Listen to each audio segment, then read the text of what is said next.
and welcome back to Healthy Homestead Living, where we teach, make, and share loads of healthy foods. I am Megan Austin.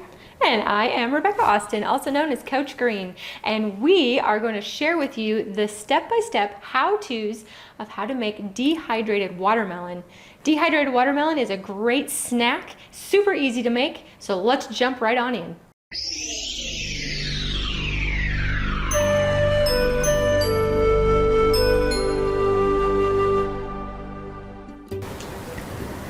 When it comes to dehydrating watermelon, there's a few things that you need to remember. The first is you want a good dehydrator unit. We're not going to use the sun or the oven for this because you really need that fan and the heat element at a specific temperature to get a good dry on the dehydration.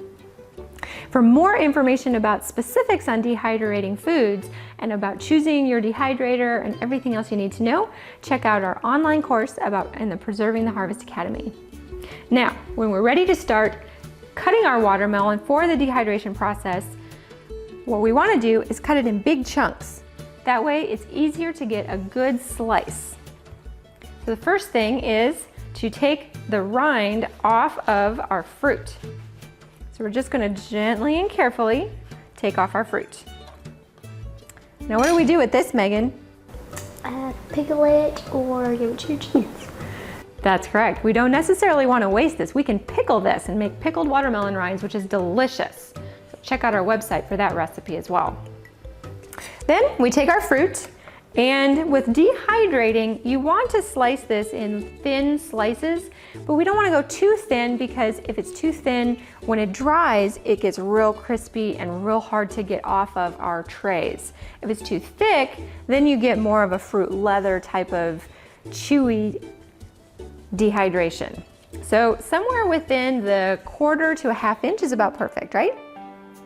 Okay, so we're going to slice this up and it goes pretty fast.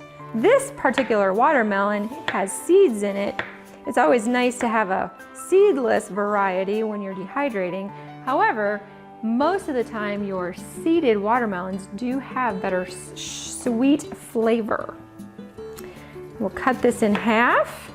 And now we have some nice pieces that actually broke off, but we're going to have some nice pieces that we can set on our dehydrator trays. Now with the seeds, if you have a watermelon with seeds, what Megan's going to do is she's going to take a smaller knife that has a rounded tip on it, or a spoon works really well for this too if you don't have a knife like this. That works really great on just flipping these seeds out.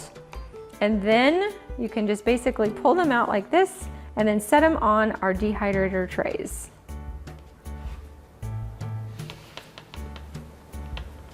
Okay, here you go. Once our dehydrator tray is completely full, then we will set it in our dehydration machine and we'll fill up as many trays as we can. Usually one pretty large size watermelon will get pretty close to filling your dehydrator. It depends on the size of the dehydrator and whether you have the round trays or the square trays. It's always good to fill your dehydrator as much as possible so that it's as efficient and getting the most out of your machine. We're gonna go ahead and fill this up and then pop them over in the dehydrator. The next step after that is set the timer on your dehydrator, if you have a timer, to about 12 hours and the temperature setting to 135 degrees. And after that, we'll have the perfect dehydrated snack. And that's all there is to it when it comes to dehydrating watermelon. And I have a few tips for you. Snitching is amazing. It's always good to snitch. Like I just did. Also, like and share and visit healthyhomesteadliving.com. Thanks for watching.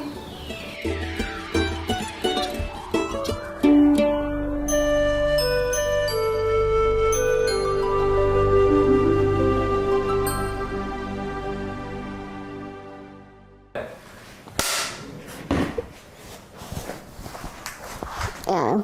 I'm Ubi. Hello.